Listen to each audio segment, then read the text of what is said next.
A primeira coisa que nós precisamos aprender no tempo de espera é ter uma perspectiva divina a respeito das circunstâncias.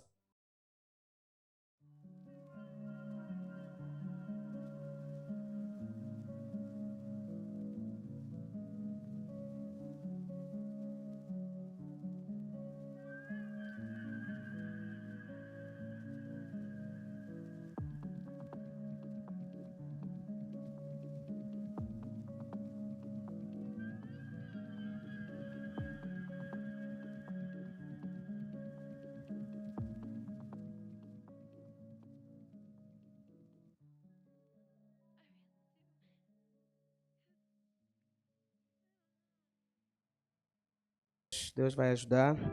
Abra sua Bíblia em Jeremias 29, de 4 a 11. O tema da minha palavra é até que a promessa se cumpra. Aleluia. Assim diz o Senhor: logo que se cumprirem para a Babilônia 70 anos, atentarei para vocês e cumprirei a promessa que fiz a vocês, trazendo-os de volta a este lugar. Eu é que sei que pensamentos tenho a respeito de vocês, diz o Senhor. São pensamentos de paz e não de mal, para lhes dar um futuro e uma esperança. Então vocês me invocarão, se aproximarão de mim em oração, e eu os ouvirei. Posso ouvir um amém? Glória a Deus. Hoje eu quero falar sobre o tempo de espera pelo cumprimento da promessa. A palavra de Deus diz que Deus é um Deus de promessas. Posso ouvir um amém? O Senhor tem promessa para cada área da sua vida. E nós temos falado sobre isso já há 2 semanas. Deus é um Deus de promessas. Quando nós vamos para a palavra de Deus, nós vamos ver que estudiosos dizem que existem mais de 8.000 promessas. O que significa que há uma promessa, pelo menos, para cada um dos seus dias. Nós somos pessoas que estamos debaixo da promessa do Senhor. O favor de Deus, a graça de Deus está liberada sobre nós. Quando você ir para a palavra, você vai ter promessa para cada área. Se você quer algo sobre casamento, na palavra de Deus tem promessas sobre o seu casamento. Se você quer algo sobre a sua vida financeira, na palavra de Deus tem promessas sobre a sua vida financeira. Se você quer algo relacionado aos seus filhos, na palavra de Deus tem promessas a respeito dos seus filhos. Há promessas para tudo, para todos nós. E tão importante quanto nós sabermos que há promessas liberadas sobre nós, é nós nos apropriarmos dessas promessas, é nós buscarmos essas promessas, é nós orarmos por essas promessas, é nós aplicarmos fé para que essas promessas se cumpram e se materializem sobre as nossas vidas. Posso ouvir um amém? Mas um outro detalhe muito importante que nós precisamos entender é que do dia em que a promessa é feita e até ao momento em que a promessa vai ser efetivada, cumprida sobre a sua vida, existe um tempo de espera. Existe um tempo em que Deus está usando esse tempo para trabalhar em nós, para transformar as nossas vidas, para nos preparar, de maneira que quando essas promessas se cumprirem nas nossas vidas, elas sejam uma bênção. Então você precisa entender que Deus vai liberar uma palavra sobre você. Você vai ler a Bíblia e de repente aquela palavra, aquela promessa vai saltar como revelação no seu espírito e você vai entender, Deus está a dizer que vai fazer isso na minha vida. Deus está a dizer que isso vai acontecer na minha vida e vai acontecer de fato. Mas o que você precisa entender é que do momento em que a promessa foi feita até o dia em que ela vai se cumprir, existe um tempo e nós não sabemos quanto tempo é. Aqui no texto estava muito claro quanto tempo seria. O povo de Israel havia desobedecido a Deus. começaram a ir após outros deuses, começaram a buscar outros deuses. Então Deus decidiu disciplinar esse povo para trazê-los de volta ao coração. Porque Deus enviou profeta e eles não ouviram. Deus enviou profeta e eles não ouviram. Deus enviou profeta e eles não ouviram. Então Deus decidiu levar esse povo para um tempo de correção. Mas Deus liberou uma promessa, que 70 anos depois eles iriam voltar, Deus iria restaurá-los, Deus iria abençoá-los, Deus iria favorecê-los, Deus ia fazer grandes coisas. Então Deus envia Nabucodonosor, o rei da Babilônia, que era quem estava a dominar todos os impérios, todos os reinos. E Nabucodonosor invade Jerusalém, destrói os muros da cidade, destrói o templo e leva todo o povo de Israel para a Babilônia no cativeiro. Então, naquele tempo em que eles estavam lá, havia uma promessa. 70 anos depois, Deus iria restituí-los. Deus iria restaurar os sonhos, as promessas, a palavra, a bênção. E Deus iria fazer coisas ainda maiores.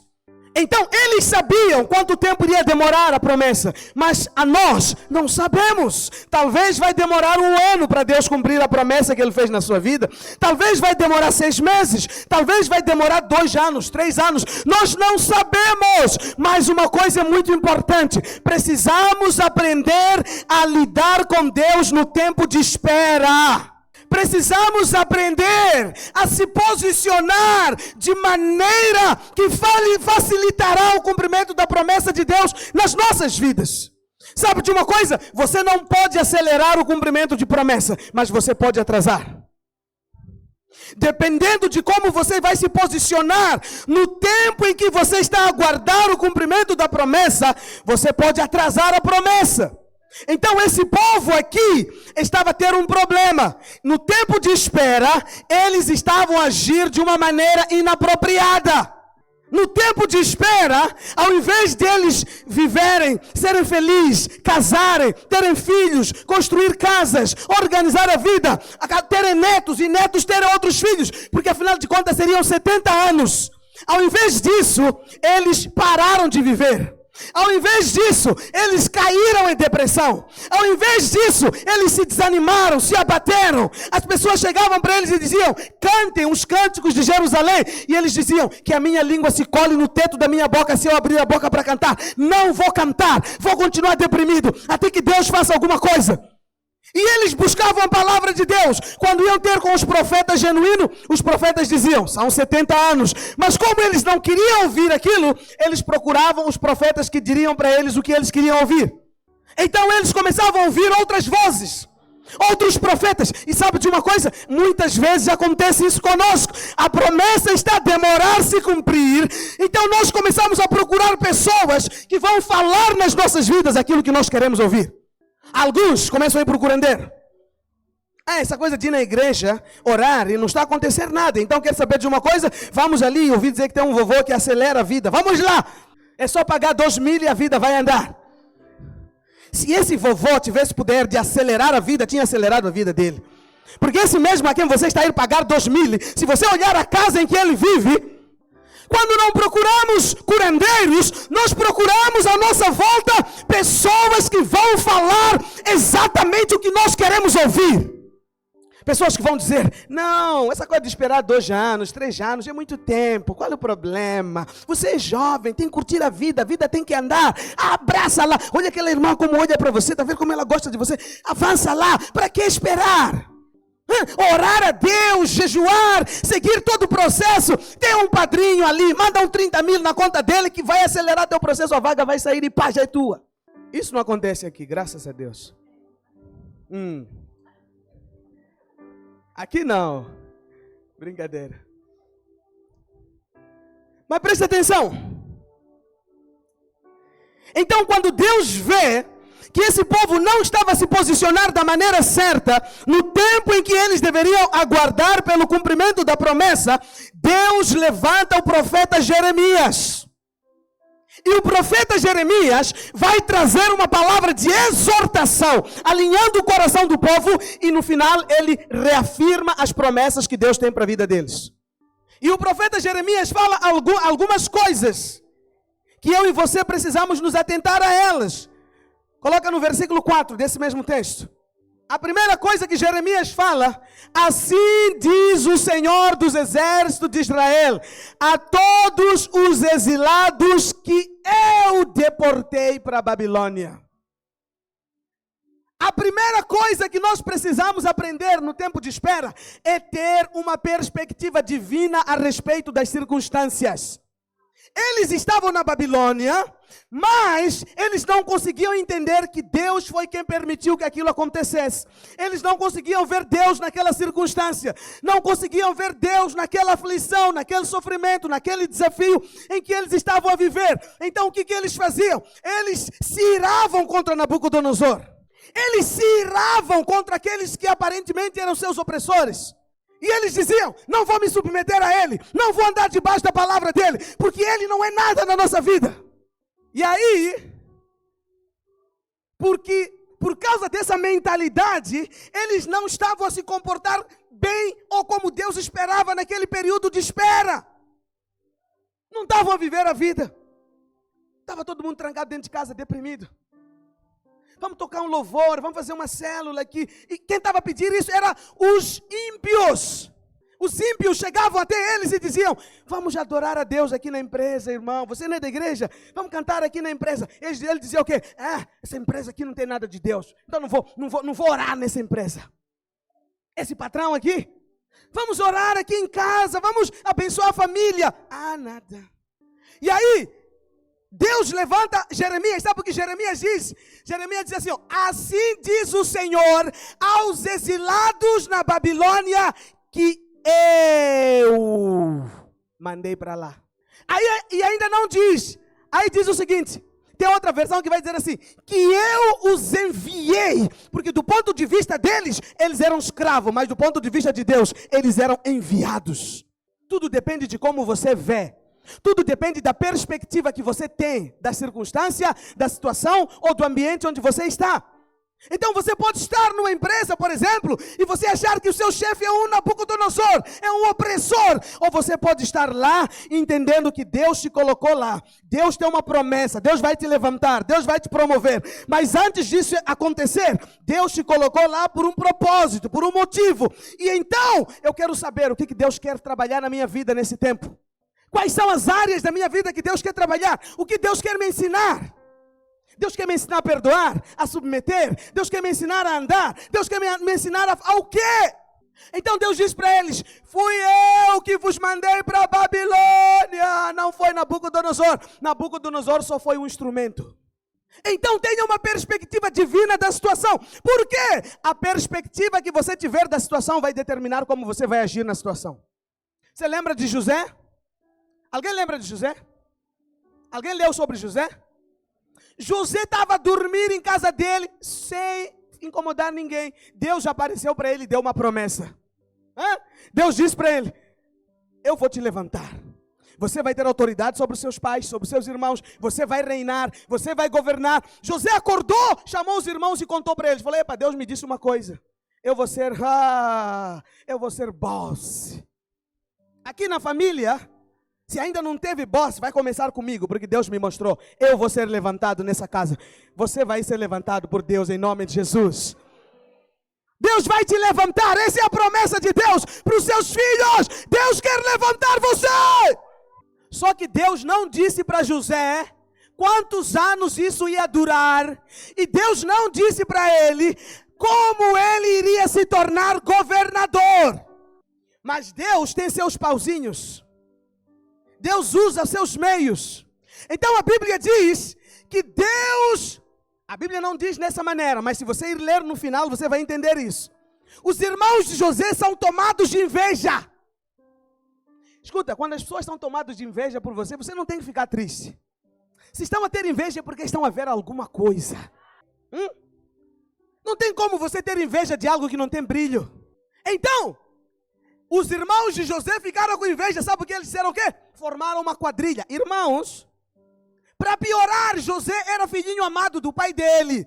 Quando foi ter com os irmãos, foi com uma túnica nova de várias cores que o pai tinha dado para ele. Primeiro falou que vai reinar sobre nós. Agora o queridinho do pai está a vir com uma túnica de várias cores que nós nem ganhamos. Entre eles começaram a combinar: vamos matá-lo. Na hora que iam matar José, um teve uma ideia. Falou, não vamos ganhar nada com isso. Jogaram ele no poço primeiro. José está lá no poço, não vê mais nada. A única coisa que ele vê é Deus lá em cima. Porque, deixa eu te falar uma coisa, as pessoas podem te colocar numa situação difícil, mas jamais te colocarão numa situação em que você não possa ver Deus. Você pode não ver homens à sua volta, mas sempre terá Deus para te socorrer. José olha em sua volta, tudo que ele vê é parede, mas quando ele olha para cima, ele vê os céus, ele vê o Senhor dos Exércitos, Todo-Poderoso. E Deus cria uma provisão. De repente outro muda de ideia, fala, não estamos a ganhar nada, só vamos lhe jogar aqui. Vamos fazer o seguinte, está a passar uma caravana de escravo, vamos lhe vender como escravo, vamos ganhar pelo menos 30 pratas. Então venderam José. Contaram para o pai que José estava o quê? Morto. José está no mercado de escravo. Só que tem um porém, José tinha favor de Deus. Se você tem promessa, significa que você tem favor. Até no tempo de crise, nos tempos de teste, o favor de Deus vai estar sobre a sua vida. Então José está lá no mercado de escravo, mas ele não é comprado por qualquer pessoa. Porque se fosse comprado por um pobre, ia sofrer. Mas quem comprou José foi um auxiliar do governador, do rei. Foi Potifar.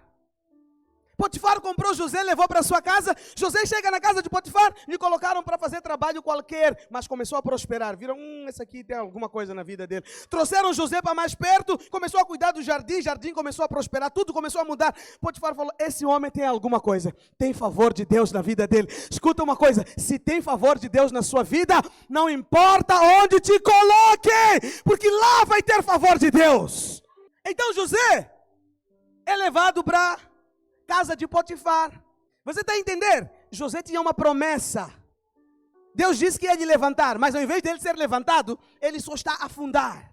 Foi no poço, foi vendido como escravo. Quando a vida começou a dar certo lá na casa de Potifar, porque Potifar confiou tudo nas mãos de José. Quando tudo começou a dar certo, sabe o que aconteceu? A esposa de José, de Potifar, foi possuído por um espírito maligno da sensualidade, pombagira, demônio do inferno. Apareceu nu na frente de José.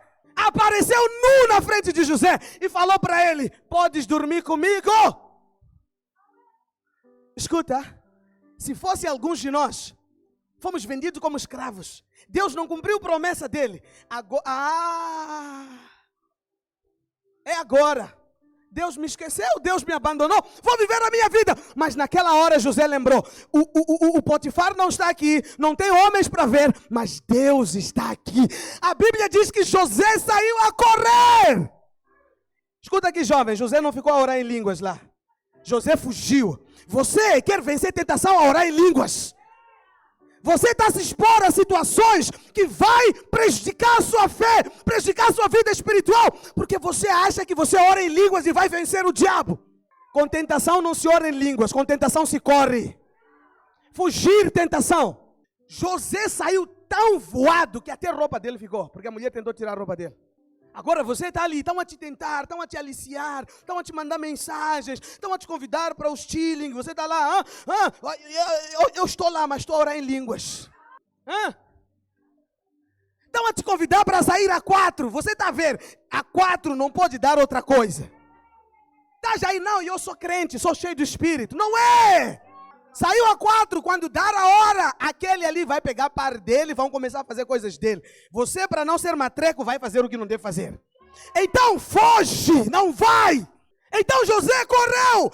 A consequência disso, José foi posto na cadeia. Mas quem tem favor é diferente, porque lá na cadeia, o carcereiro tirava férias e deixava a chave com José. Era prisioneiro, mas era chefe dos prisioneiros. Quando você tem favor, é assim. Até na prisão tem favor sobre a tua vida. Só que ali na prisão, um dia apareceu servos de Faraó, copeiro e o mordomo. Mordomo e o padeiro. Os dois tiveram sonhos, José interpretou os sonhos dele. Um foi morto, se cumpriu o sonho, outro voltou para o trono, voltou lá para a casa de Faraó. Um dia Faraó teve um sonho que não sabia discernir. Ninguém dos sábios sabia. Lembraram de José, tiraram José, colocaram José lá. José deu uma palavra de conhecimento, resolveu o problema. Faraó disse para o José, agora a partir de hoje, depois de mim só tem você. Você agora tem autoridade sobre todos. Você agora tem governo sobre todos. E sabe de uma coisa? Deus estava a preparar aquele tempo todo. Há 13 anos atrás, Deus já sabia que haveria uma seca tão grande na terra que o seu povo poderia perecer. Para guardar o seu povo, Deus levanta José e manda José para o Egito. Só que é como diz a palavra ali: os meus caminhos não são os vossos. Você ia querer que Deus pagasse um táxi e te mandasse para o Egito?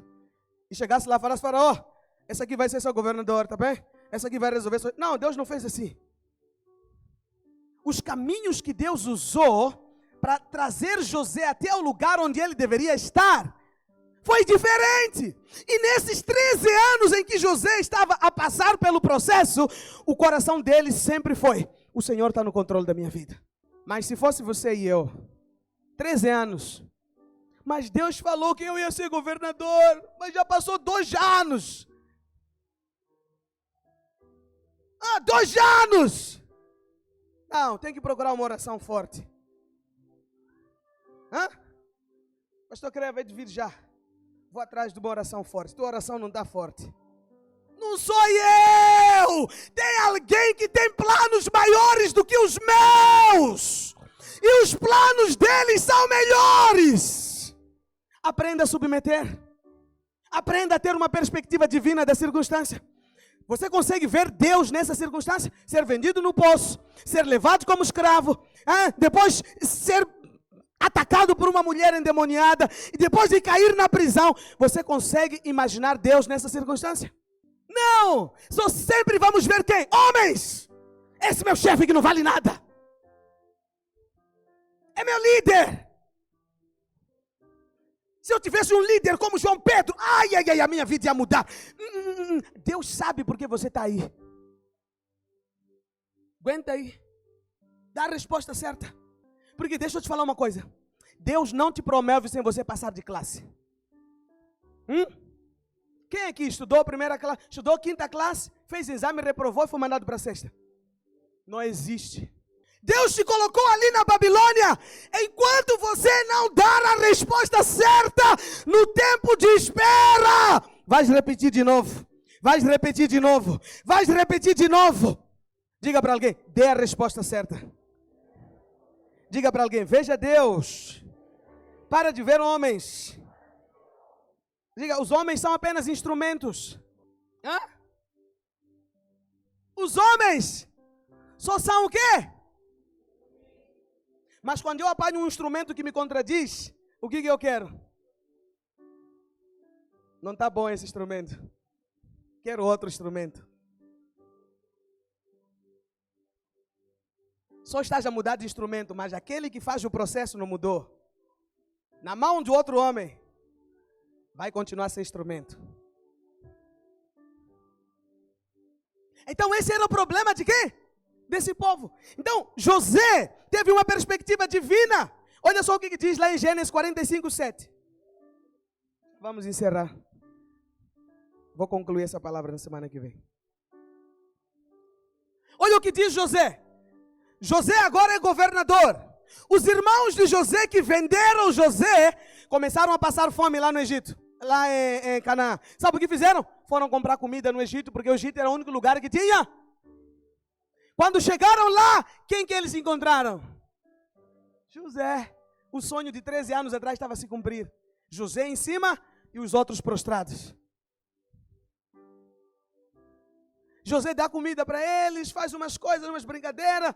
No final de tudo, José se revela a eles. Fala: olha quem sou eu. Sou eu. Está vendo aquela palavra que Deus liberou há 13 anos atrás? Se cumpriu. Todos eles já tinham esquecido da existência de José. Achavam que José já estava morto. José levanta e José fala o seguinte. Versículo 45. Gênesis 45:7. Olha o que José fala. Não foram vocês. Vocês só foram um instrumento. Olha o que José diz. Deus me enviou. Olha só a perspectiva de José. Eu não fui vendido. Vocês acharam que estavam a me vender. Mas Deus me enviou.